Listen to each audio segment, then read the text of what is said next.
the question that we are all asking is that who is really the hero in this VAT saga? Every political party is going to claim the victory. Those who took it to court are going to say it's because of us that the financial minister Kotongwane has cracked under this pressure, and it is because of us that he gave it a rethought and retracted his statement about increasing VAT by 0.5% by the 1st of May. So the question is, those caucus that is with the ANC, how many? 11 political parties? Why do they feel that they are the ones who turn this thing around? Mashaba, Aljama, Action SA, Bosa, I'm talking about the National Colours Congress, IFP, all of those guys, good party, think that it is because of them.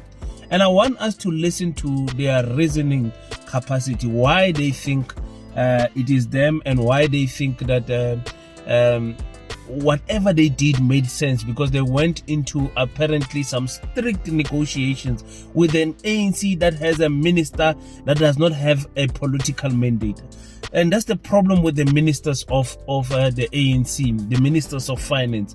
They don't have a political mandate. They have an economical mandate that sometimes contradict what the ANC is supposedly standing for. So I'm going to play all the videos of the people of the 11 parties that supported the ANC in voting for the fiscals to be passed, but then said to us, no, we are going to convince the ANC if within this period of time, a month, to make sure that the VAT is not increased. So they got what they said they wanted, apparently. But who is to be given the credit, honestly? Let's listen to them quickly. Welcome to King Said So, Africa's one land, one language, one currency, one army on King Said So. Africans can unite. Your Pan-Africanist podcast. Enjoy. Viewers at home and all South Africans, colleagues from different political parties. First and foremost, as the ANC, we recognize that we have entered a period of coalitions at the national government level, which we may characterize as uncharted waters. Before, we used to engage differently with the budget. In the government of national unity and coalition government, we have learned our lessons in relation to how we seek to engage.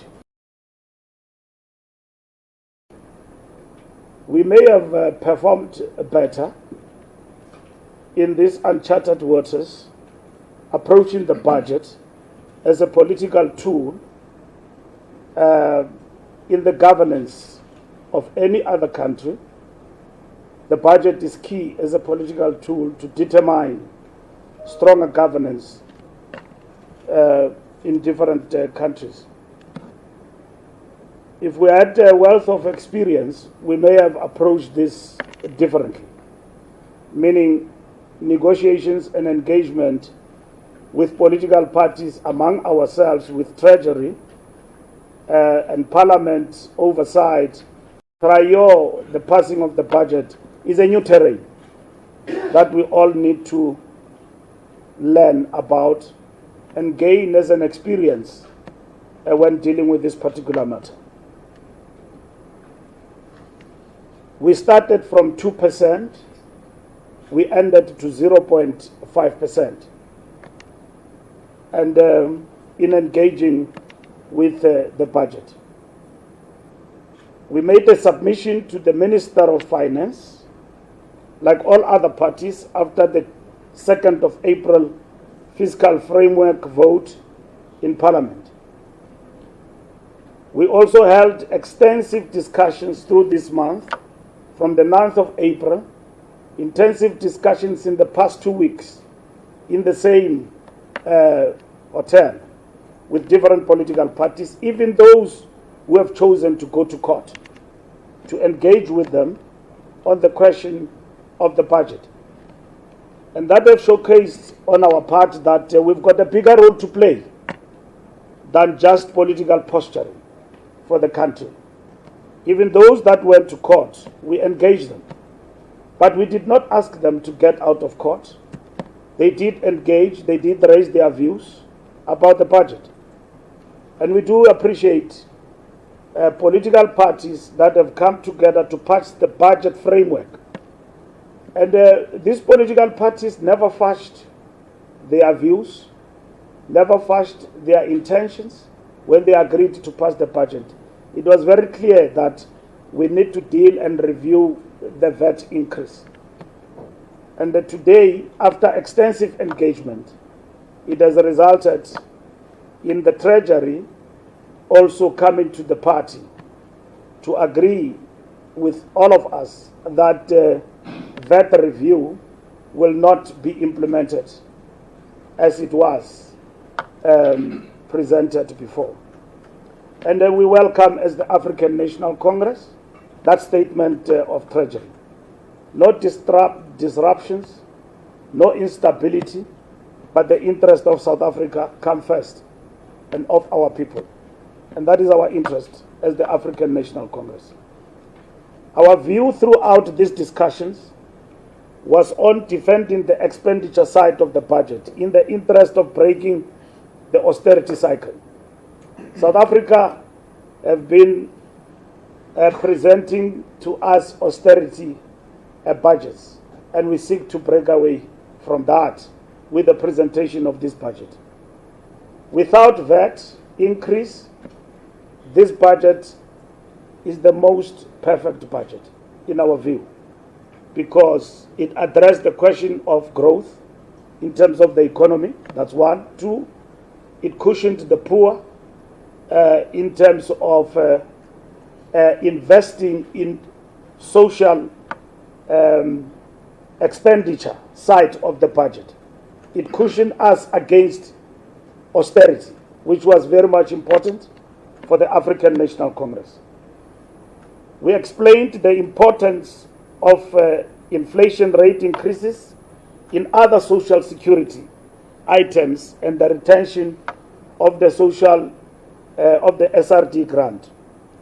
We also pointed out the importance of increased allocations towards frontline services such as education and health to deal with the shortage of teachers and doctors in the public sector.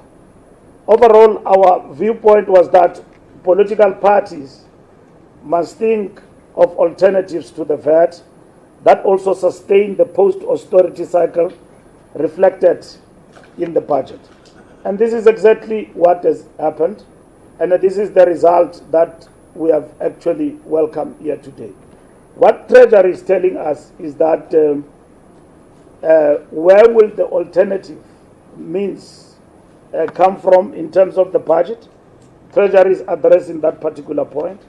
We need to go backward to reset the pattern in terms of the budget. We agree with that. Overall, our viewpoint was that we believed then, as we still do, that the minister has the power to initiate and withdraw any changes to the VAT in terms of the VAT Act. Of course, there is a court case that is currently underway, and the courts will decide whether the current wording of Section 7(4) of the VAT Act is constitutional or not, as the DA seeks to suggest. Our approach as the ANC was based on its current interpretation, as granting the minister such powers to initiate or withdraw any changes to tax law by introducing a bill to Parliament. Parliament will then consider such a bill and pass it into law. So this is what we've understood, and we have never understood that this particular process in itself that we have embarked upon, it is a process that is dependent on one political party.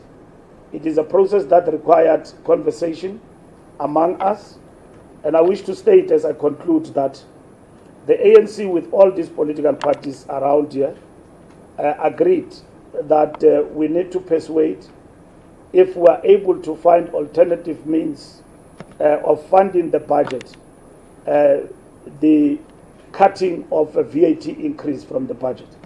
And this week, we concluded those discussions, which started yesterday, and we got a favorable response from the minister that indeed there is a possibility that this could be done, and subsequent to that, a statement was issued to this end.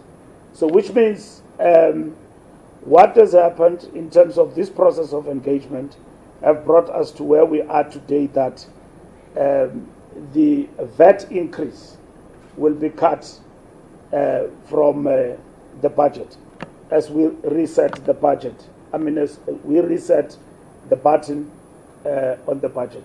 So we're very much happy about that process. It basically takes us forward, and it takes South Africa forward.